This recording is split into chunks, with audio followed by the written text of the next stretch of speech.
When we think about haora, we often talk about te whare tapa whā, the model, the four walls or cornerstones, if you like, of health, the mental, the physical, whānau and spiritual. And one of the greatest sources of spiritual well-being, of course, in whatever form, is hope. Hope is the rocket fuel of spiritual well-being. I was having a conversation in Auckland quite recently on Karangahape Road with a man who'd been homeless for the last 20 years. And I asked him what was keeping him going at the moment, which is kind of another way of asking someone, what do you actually hope for, or what is the source of your hope? And he said to me, well, I only have one pair of clothes, one set of clothes, and that's the clothes that I'm wearing right now. But recently I got a second pair of shoes. So now I have one set of clothes and I have two pairs of shoes. And the fact that he now had two pairs of shoes rather than one had given him a sense that things were about to turn a corner and that life was on the up for him. And it was such a simple but confronting thought, really, that for someone in that position, something so small and for us so insignificant can actually change their orientation towards their life and the way that they view their own future.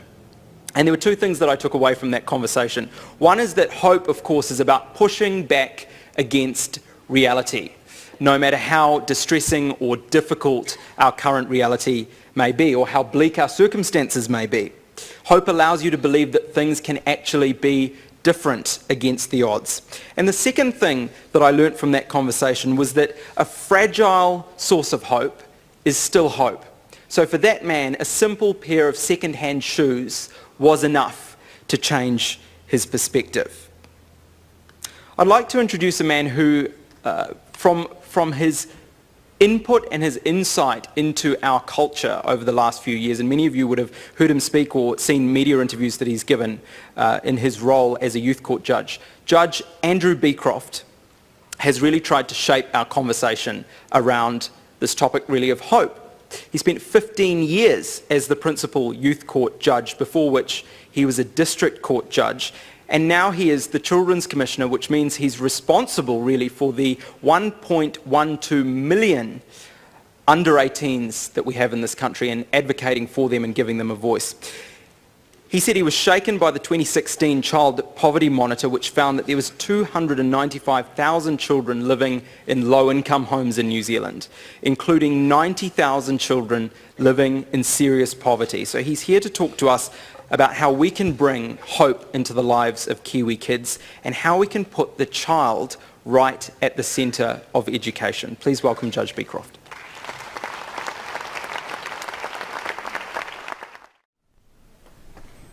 E ngā mana, e ngā reo, e ngā rangatira, e ngā iwi, e ngā haure whā.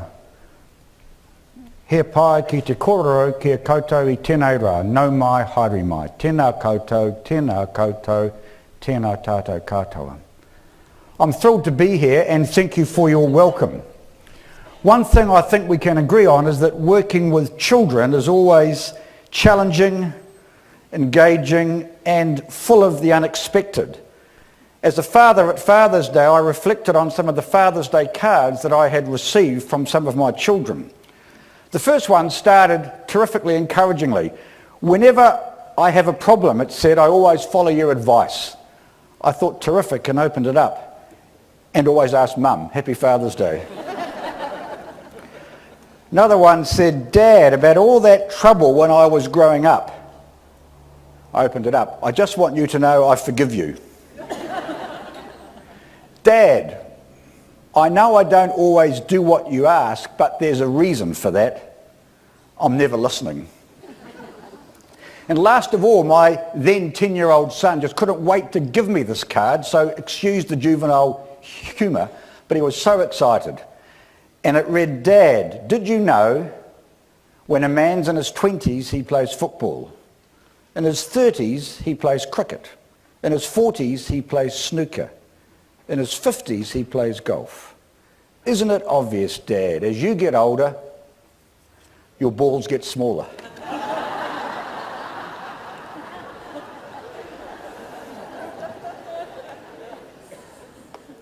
On a more serious note, I have hugely enjoyed the just over 1 year that I've had as Children's Commissioner, a job full of challenge, opportunity, a genuine privilege, and not without some anxiety that we do it as well as we can.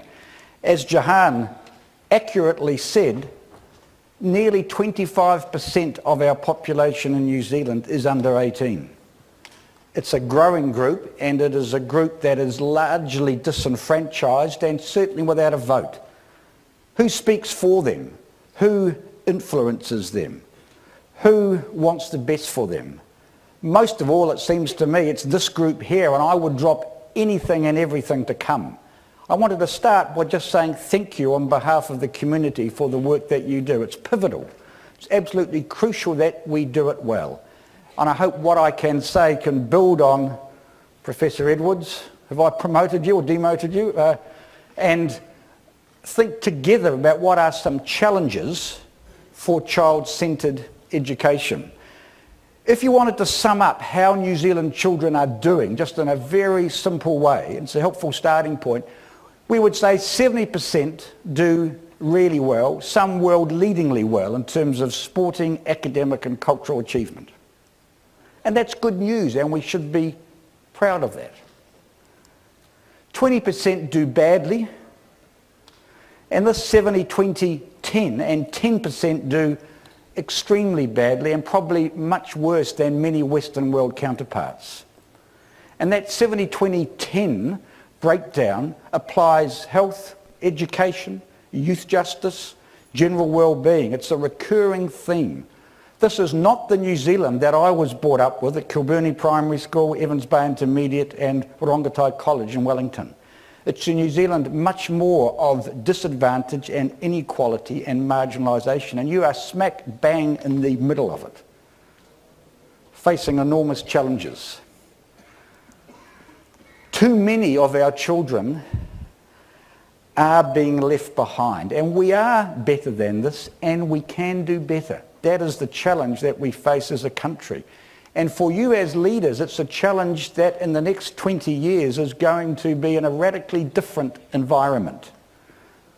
We will be a much more diverse community, and that will surely have implications for what you are doing. We will not be will be a majority white European country, but only just.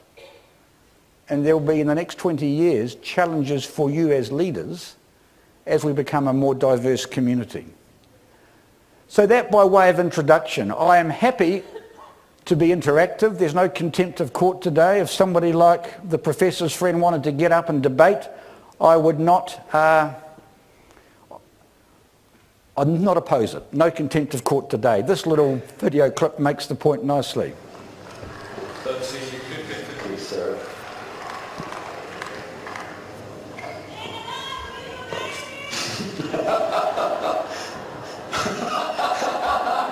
Oh, well done, madam. You got a smile and a rapper. I bet he's tempted to have a look.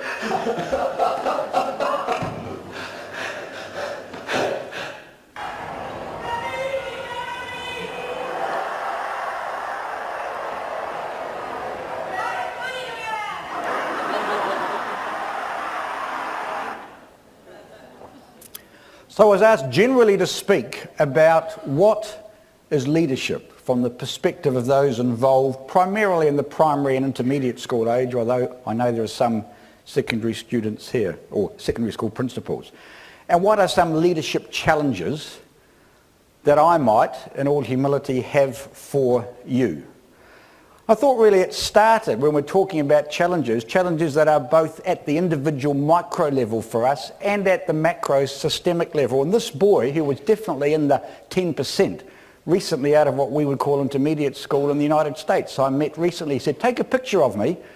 He said, today's Martin Luther King Day, and he said, my personal motto is this, and he turned around and showed me the shirt. If I cannot do great things, I can do small things in a great way. And I thought, what a terrific strapline or challenge for all of us who are dealing with young people and children each day.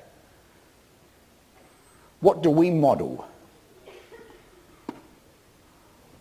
what comes across in terms of our key convictions. But as we were queuing for lunch, just past the lettuce bowls was this sign. He said, "This is for you, Judge." Another quote, "Power at its best is love implementing the demands of justice.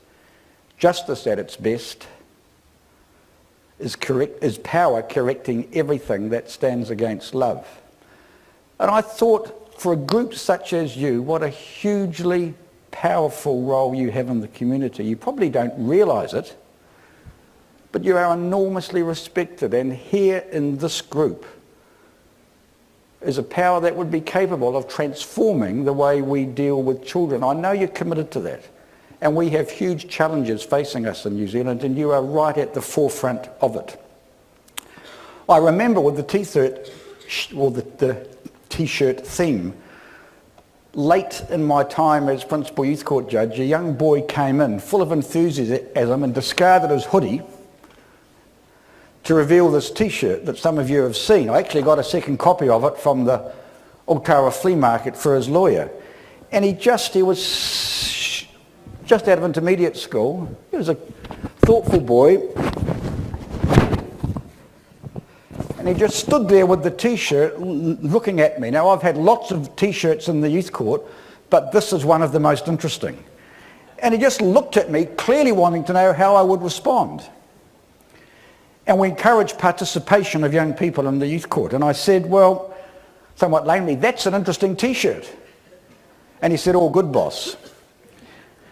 Then I said, "Well, you're getting ahead of yourself, aren't you? I mean, you haven't even been to the youth court before, let alone answered the charge. It's way too early to be calling yourself a criminal." At which stage his lawyer, his youth advocate, got up and started to wave, clearly wanting me to shut up. But I continued undeterred and said, "Well, I can't fault your theology, because that's my worldview. I speak as a committed Christian myself."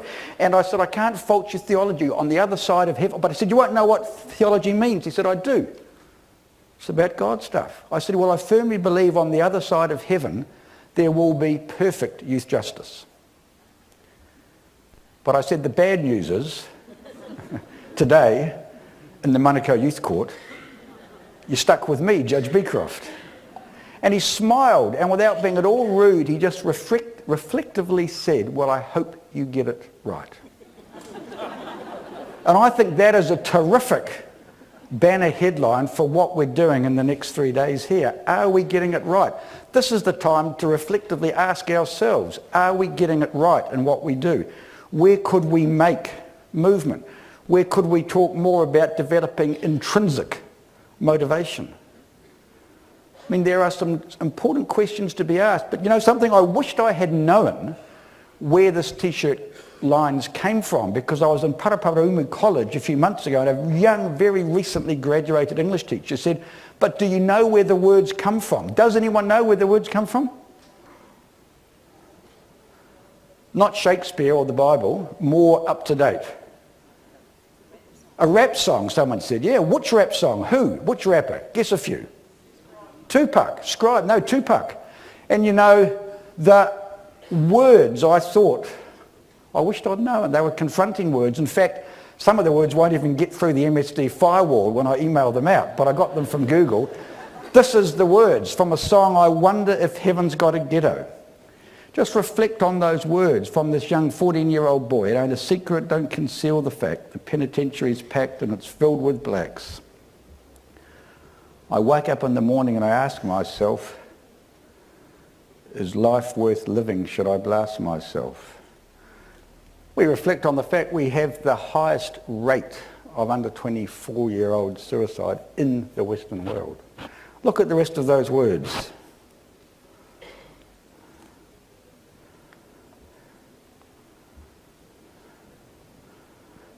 And maybe Tupac is reflecting on a society where there is no marginalisation, there is equality and equal opportunity. And I don't think our job is done until there's no child in New Zealand who would ever sing a song like that and own it for their own. That's got to be our challenge. So in that context, this is what I want to talk about today, just briefly, so you know. My central challenge really would be how important it is just to engage kids and keep them at school. Everything we know is that school is it's still attendance, is one of the most protective factors, one of the biggest gifts we can give to children, having them regularly attending school. I want to talk about being child-centred, because it's a buzzword at the moment, and it's something I'm learning about all the time. The challenge is pretty quick, the child-centred, I want to focus on, and then 3 challenges to end. The first is your teaching in the context of significant income-related poverty and disadvantage for many children. Secondly, giving particular attention to the needs of tamariki Māori. And it seems to me that is an inescapable challenge in 2017. We have to do better, and we have to ensure that there's better engagement and results for our Māori children. And I wanted to talk briefly about neurodiversity, an emerging challenge. So many parents contact our office and say, why wasn't the issue that our child has identified earlier, and why wasn't help given? And I think there's an explosion in the 2010s of our understanding of the teenage brain. We see through a glass dimly at the moment. But I think in 20 or 30 years' time, history may judge us harshly on the way we have dealt with a cohort of children bigger than we think, who are significantly neurodiverse. And then some concluding comments. So that's where I'm heading, just so you know. I guess my central message I've already given, which would be nothing is more important than keeping children, keeping students actively engaged in education. In any discussion today, that's got to be the starting point. That must be non-negotiable. And you probably know better than I, but we used to talk about risk. We used to have clipboards and assessors who would come in with all the risks that children face. Much more now, we talk about the language of resilience. What are the strengths? What provides hope?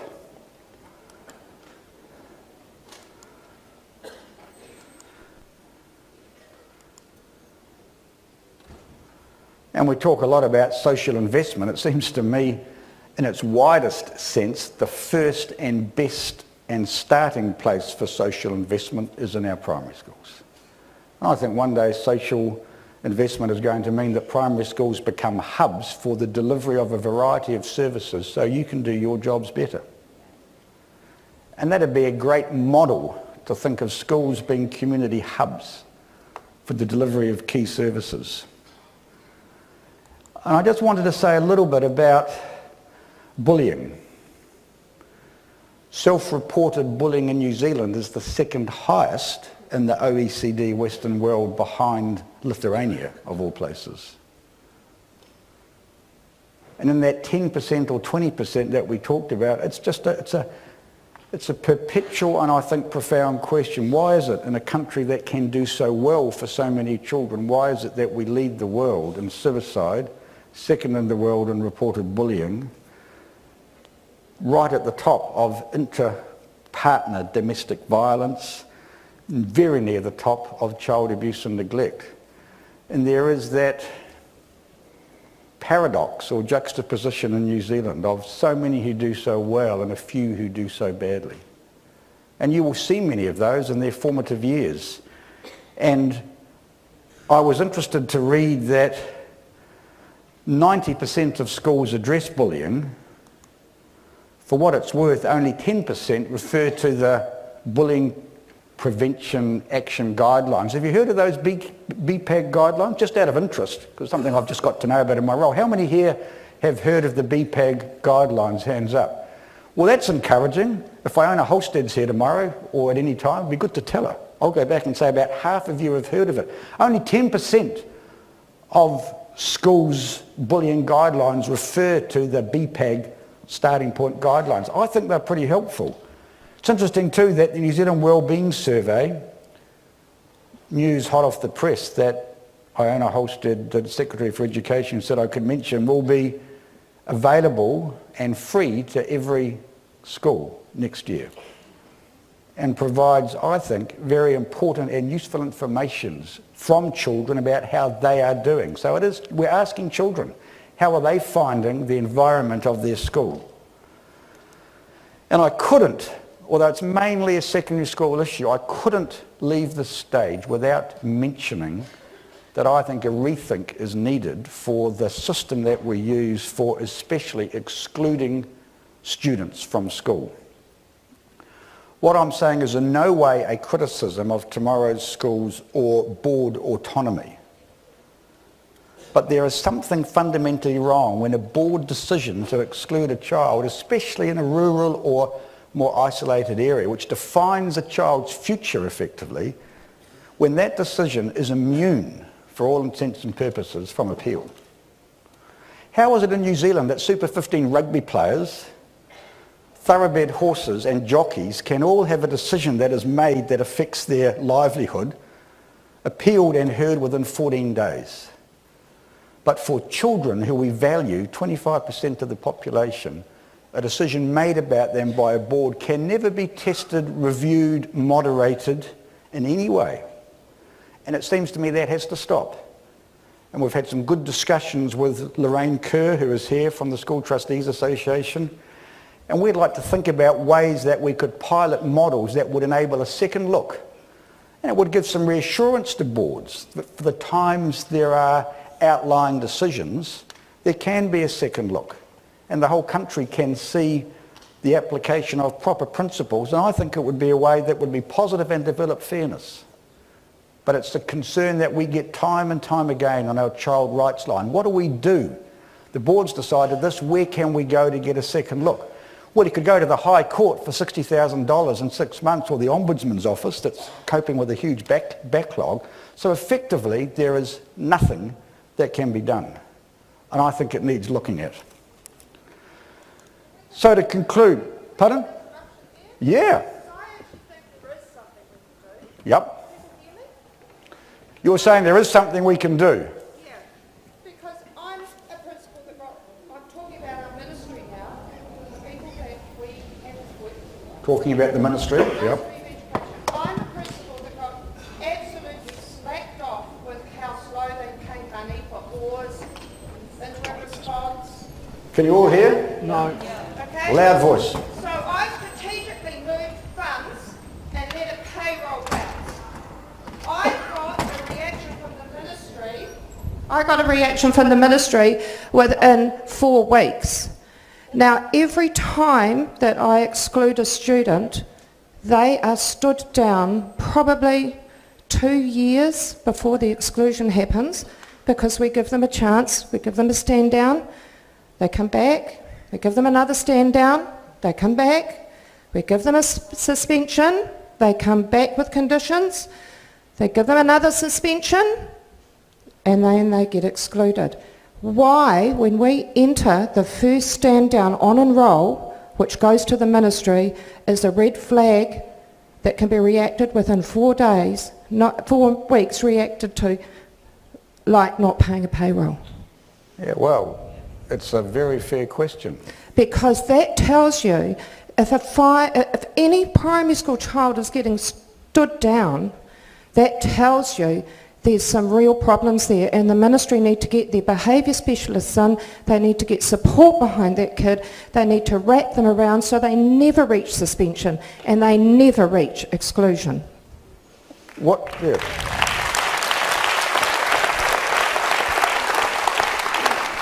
Well, I will come and see you afterwards. I hope we become lifelong friends, as we said earlier on. What school are you from? Castlecliff School in Wanganui. Ah. And just by the way, Andrew, I've never forgiven your wife for beating me at tennis. Yeah, our first 6 years as a judge was in Wanganui, so it's something of our home. It's often said there are 4 core domains in a child's life. In fact, I gave this talk a while ago, and I said it was like 4 legs of a chair. And somebody actually got me the T-shirt and said, you've got to wear this when you talk about this. So in furtherance of the promise that I made, this is the T-shirt with the 4 legs of the chair, and they say a young person's life is stable and solid and firm when those 4 legs are functioning. First leg, stable, loving family. What are 3 other legs, areas of their life that have to be functioning and strong? Friendships, yeah. Peers, that's one. Health, yeah, that's an area. I'm talking about geographical domains mainly. Community and school, UR1. They talk about those 4 areas, and it's not rocket science, of being like the 4 legs of a chair. When a life is strong and functioning, those legs are usually strong. Almost all that we did in the youth court was building strength in those 4 legs. Seems to me what you're doing as teachers now, you could say there's a 5th that integrates it, the way spiritual needs are addressed and values are developed. You're involved, of course, in domain 2, but can you avoid any longer ensuring that those other 3 domains are addressed so that you can educate and challenge and develop intrinsic motivation more strongly? You know, I think that is our job as adults, to be working with children to build resilience and to provide hope. As Jahan said, I remember going to a conference of youth court judges, and a young, recently trained expert working with young people said, whatever you do when you're working with children, even judges, remember this: whatever else you provide and have to provide by law, you must be merchants of hope. And I thought, what again, a great strapline. Merchants of hope. Are we people who see ourselves as merchants of hope in the lives of our children? Because nothing less will do. That's what we've got to be passionate about. That drives us. So I guess my overall message, take-home message, is nothing is more important than active engagement in school. We can trust school largely to do the rest, but getting kids there and getting them constantly engaged and ensuring strength in those 4 legs of their chair that is their life, and being a merchant of hope, I think really sums up the work that we do. And it is non-negotiable, just like this video clip, real story, released by the USA under the Official Secrets Act after the 60 years is up from just after the Second World War.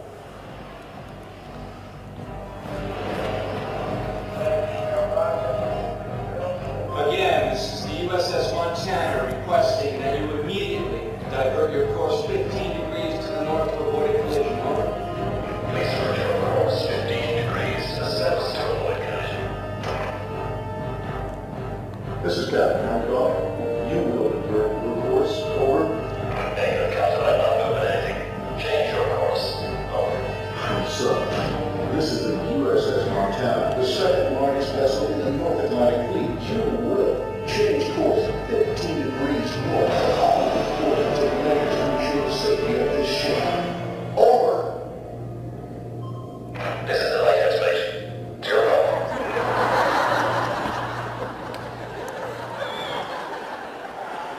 And as part of this overall challenge, I hope you as school principals, as leaders in your communities, are lighthouses, beacons, immovable objects who set the standards for the community and set the bar of the aspirations for our children very high. And I guess that's my overall central message. Being child-centred, you know, this is a real buzzword, and when I got the job, actually I thought I knew what it meant. All my youth court work, we work with you young people, we sort of know what they want, need, think, and we're always adjusting what we do to take that into account. But you know how wrong I was with such a tick box formalised approach. Children's voices have got to be carefully sought out and heard with mechanisms to hear their voice, whatever the age at primary school, because they add enormous quality to decision making and improve our processes. And I think as a general rule we do it extraordinarily badly in New Zealand. We talk a talk of child-focused community work, both government and NGOs, but we do it very badly. This little video clip, excuse the Australian accent, just puts beautifully the fact that children can tell us so much, unscripted. Have a listen.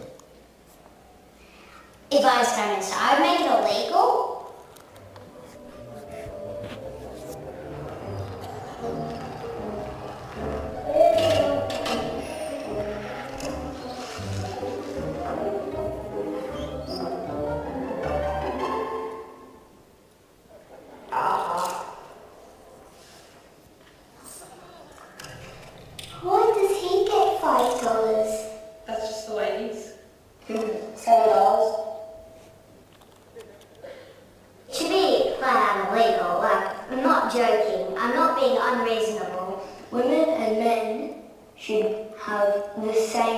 money.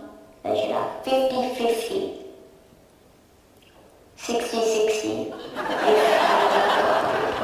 It should just be how hard you work. If you do the same work, you should get paid the same money. What we're trying to tell you is that it's not fair that boys get paid more than girls. Maybe if the men noticed they were being paid more than the women, they should speak up about it.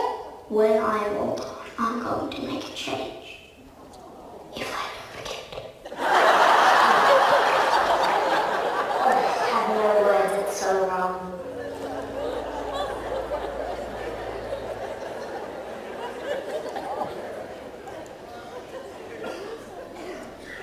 I said we do it badly in New Zealand, and we do, with no disrespect to the Ministry of Education. That was an object lesson in terms of consultation about the recent Education Amendment Bill, an object lesson of how not to consult with children and young people. The very subjects of the focus of the Amendment Bill. And yes, there were focus groups around the country, but there was not one demonstrated example of getting a group of children or young people together and asking what they thought. And we asked for about a year. In the end, the answer was, come to the select committee, which is nerve-wracking for anyone. But it was right in the middle of NCEA exams. We attempted to do the job ourselves in a very quick way right at the end. It was interesting what children said. I mean, one group of teenagers said, why is there only one representative on a board of trustees at school? That's an adult idea. You should have 2 or 3. It would be far easier for us to contribute. It would be interesting for primary schools or intermediate schools to think about, is there a place for children's voices at the governance and organisational level? And if we're developing intrinsic learning and independence, what better way to do it? And you could ask, why should we be child-centred? Well, there are benefits in policy and practice and operations, but at its heart, it's an obligation that we've... Goodbye, glass. At its heart, it's an obligation that we've signed up to. And usually at this stage, people's eyes glaze over. In my daughter's phraseology, what a D-buzz. But you know, we have signed this international obligation, the most signed international covenant in the history of the world. Every country signed it with one minor exception, the United States of America. Every other country signed it.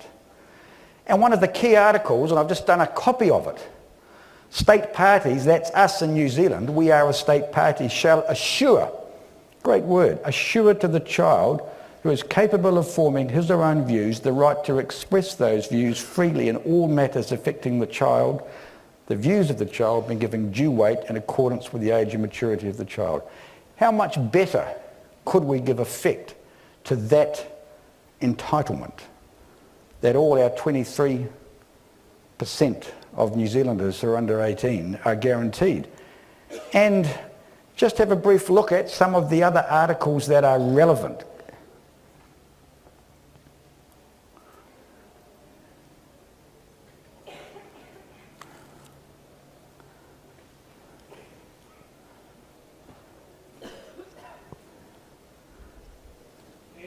Yeah.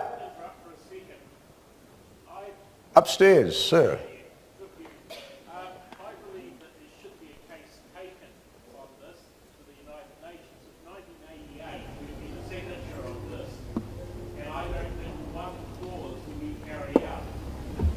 And recently in Tika Tokura, I surveyed 110 principals, and they identified 1,000 pupils out of 6 who could not even get basic child mental health.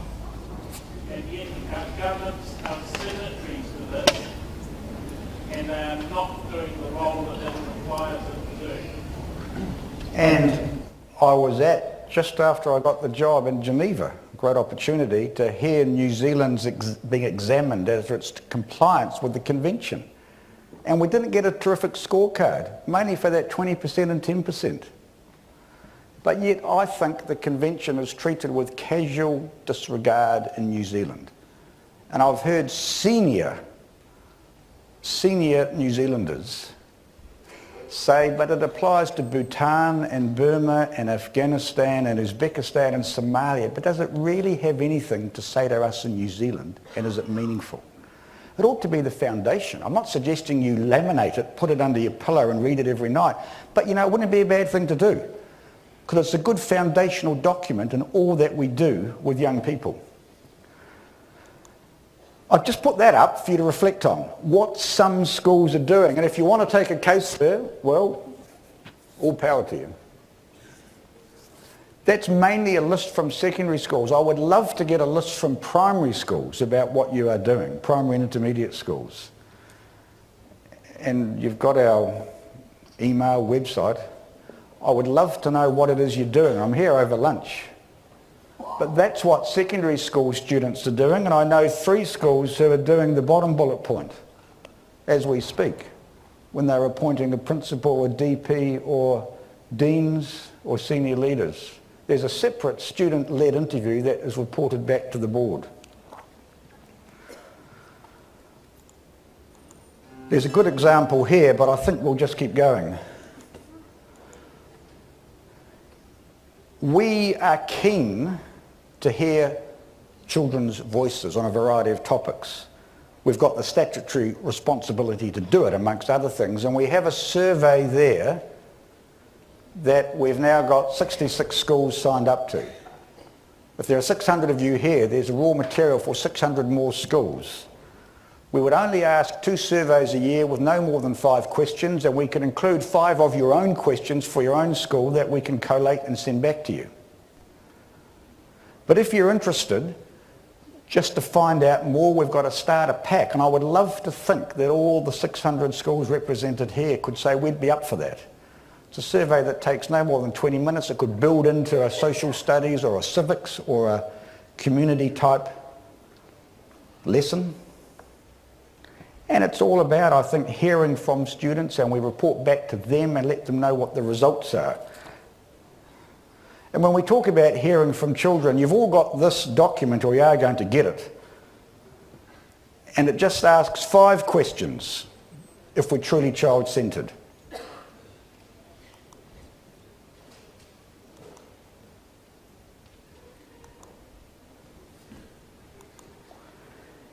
And our website sets out, especially number 3, how do we hear them given their age? But they're crucial questions. The law's even been changed for judges now with the new Oranga Tamariki Act to enforce that judges take that very step and include in their decisions what children have said, and if they haven't agreed with children or followed their views and their wishes, an explanation as to why. And there are a variety of ways that you could go about that are all on our website in your own school to talk and hear from children, so there's meaningful involvement.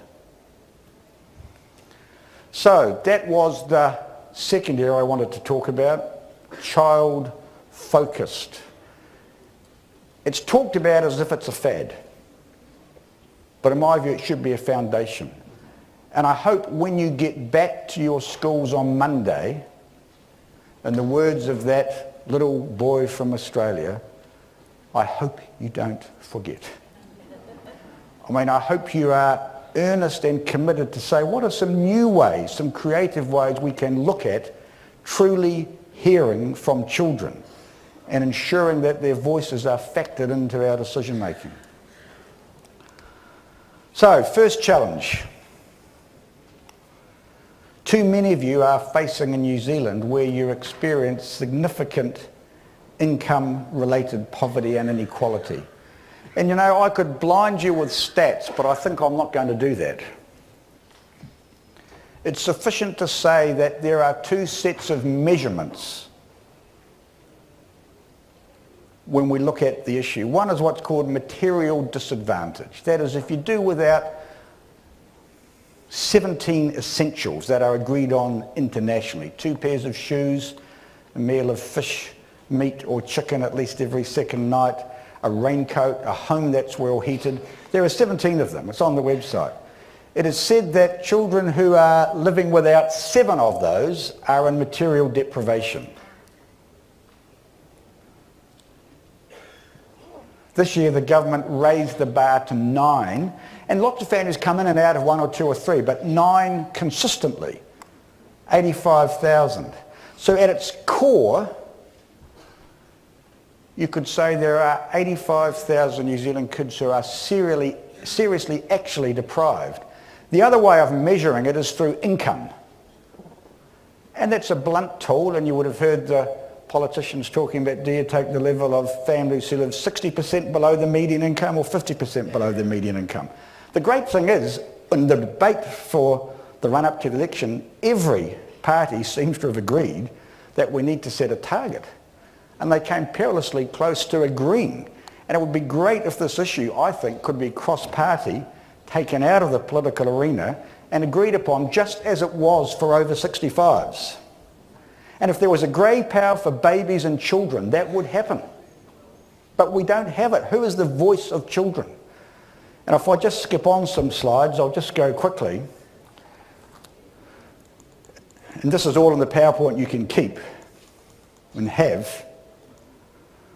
Who is most affected by what we call New Zealand poverty? It's not the poverty of the Ganges Delta, but that just tells you where the burden falls, and it falls at the wrong end of our community. And the sad, I guess, fact in New Zealand that we've got to reflect on is we do much better for over 65s than under 18s. And not many of you look like you're anywhere near the over 65 group, but the good news is when you get there, you'll be in one of the most advantaged groups, age groups in the world. New Zealand does well with index-linked, non-means tested superannuation. Look at those deprivation rates, 65 plus, low is good. We are very low. Look at 18 plus, we are high. But look at the ratio between seniors and under 18s. And that is not to say we should touch what's going on with the over 65s. I'm about to get there. Great. Keep it going. But if we had the will, we could do it for the under 18-year-olds. We could. It's a relatively recent phenomenon. Late 80s, early 90s. Suddenly boomfa and stayed the same. We could do something about it if we wanted. And some of you will be right in the middle of that. And this slide here, I think, is really interesting because it shows for secondary schools, I know testing is a bad word, but it does show, in a sense, that school leavers with at least an NCEA Level 2 qualification, decile 1 down the bottom, it shows that some decile 1 schools do really well. So it's not a script or a predetermined environment for testing failure. And I wish there were the same sorts of stats, although the professor might have a different version on it, as to what we could do to analyse how well we do, because there are some great decile 1 results. So I just leave that with you. Just because you're in a decile school that's 1, 2, 3, 4, 5, doesn't mean inevitable lower standards, and it shouldn't. Challenge 2, and I'm not talking about all Maori children because many do very, very well, but too many Maori children are in that 20% and 10% group. And I don't know that it does particularly any good to go through some of these stats, but the disproportionality actually is least serious in education, if you can believe it, which is encouraging. And the previous minister obviously made a real commitment to do better for Māori. But look at some of the other stats that I think you can read. Can you read it from the back? I mean, look at youth suicide. We are bad enough in the Western world overall, but look how much worse it is relatively for Māori children and young people, and what an absolute tragedy for a family to go through.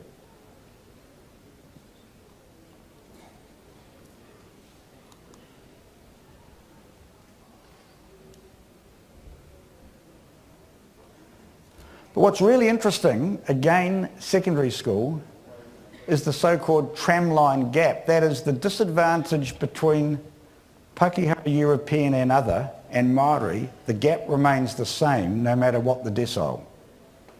There's improvement, but the gap remains the same. So if you want to challenge your school principals, what can you do to close that tramline gap for Māori children? and you're the educational experts, I just raise it and say it's been somewhat impervious and resistant to change. The deciles go up, measurable achievement levels go up, but the gap remains the same. And that surely has got to be a challenge for educators. And the third challenge, only this slide, and I think it's one of the most telling slides I've ever seen, and it's from the Children's Commissioner of England and Wales, and it's for the 8 most accepted neuro-developmental disorders or neurodiversity. And as someone who had a bad childhood stutter and could never participate in class, number 3 is really important to me. Look at the prevalence in the young people in the general population and how much do we miss of that. And I think, for instance, fetal alcohol syndrome is likely to be much higher with our binge drinking culture than we will ever realise. Look at the prevalence rates of young people in custody. I often get asked, why aren't we identifying some of those issues earlier? Why is it at the youth court that they're first identified? I know things are improving, but one of the desks in this conference is about identifying neurodiversity. And I do think history will judge us harshly. I do think people will look back on us in 30, 40 years' time and say we were well-meaning, we were really child-focused, but we didn't know what we didn't know, and we missed and consigned, as it were, a whole cohort of young people to marginalisation because of what was effectively genetic issues or issues beyond their control. So to conclude, I've talked about the general challenge of school engagement. I've talked about what being child-focused means, issues of poverty, which shouldn't be determinative, we've got to be hopeful. Doing better for Maori and attacking that tramline gap so it doesn't continue at secondary school. Neurodiversity, identifying earlier. To conclude, some of the themes that I've talked about. School's the first place of social investment. You are, if you don't realise it, frontline crime fighters. I love that as a judge. I love that description of primary school principals. Frontline crime fighters. For the teenagers, you're the frontal lobe of your pupils. You're an alongside-er. You're builders of resilience. You're an immovable lighthouse. Merchants of hope. I mean, that is what you are. That's why I'd drop everything. To finish, a t-shirt or two. I was at a community justice conference asked to speak in San Francisco, USA Community Justice Conference. A lot of what they call previously incarcerated people there, including the mother and the father of that baby. And they said, we did so badly, but our family motto is each generation better. And that's a great motto for all of us, amongst all the other things we've talked about, each generation better. And I know you're talking later about courageous leadership, but I wanted to finish with a t-shirt which tells a very interesting story. The green eggs and ham t-shirt can wait for next time. This one. Do any of you know this story or know where it came from? 68 Olympics. Mexico. The US track team decided they weren't going to go because of the racial unrest and discrimination in America. And Martin Luther King, I think, had just been killed, assassinated. But they went, but they said they'd make a protest. And event after event passed, but they basically, they said, wimped out. The 200 metres, they expected to come first, second and third, but an Australian, Peter Norman, came second. Tommy Smith first, John Carlos third. So they went to the Australian and said, we were planning to do the Black Power salute, but it's your medal ceremony. How do you feel about us doing it? And Peter Norman said, I'm a Salvation Army boy from Melbourne. I know of the racial discrimination in the States. He said, I will wear, and he is wearing, on his top right chest, an Athletes Against Racism badge. And then Tommy Smith said, we've got a problem. John Carlos forgot his black gloves. What are we going to do? It was Peter Norman who said, Tommy, you're going to have to wear it on the right hand. And John Carlos, you're going to have to break with the tikanga and wear it on your left, which is why they're on different hands doing the salute. And you know what happened? They got excluded from the games and Smith and Carlos never ran for the States again. Peter Norman was the 4th fastest qualifier in the world in 72 to get to Munich. But he wasn't selected because he wore that tin badge on his right chest. Australians decided to get round it by selecting no sprinter that year. No sprint team went to Munich from Australia. And it's all told in a great DVD called Salute. And at the end of the film, or somewhere during the film, there's a picture of Peter Norman's funeral at the Salvation Army Citadel in Melbourne, and his coffin has been carried out. And front left and front right, you can see the 2 pallbearers are Tommy Smith and John Carlos. They flew all the way from the States because they said, this man Peter Norman is a hero in our eyes, better known in the States than Australia. He had the courage of his convictions. He had moral commitment. When the pressure came on, he stood up. He was immovable. And that's the challenge for us as community leaders. In the light of what we've talked about, these 3 challenges, will you show that moral courage to stand up for children of New Zealand so they can have a life that they are entitled to, all of them, so that all our children can thrive and flourish? With that, I've finished. Tēnā koutou katoa. Thank you for the time.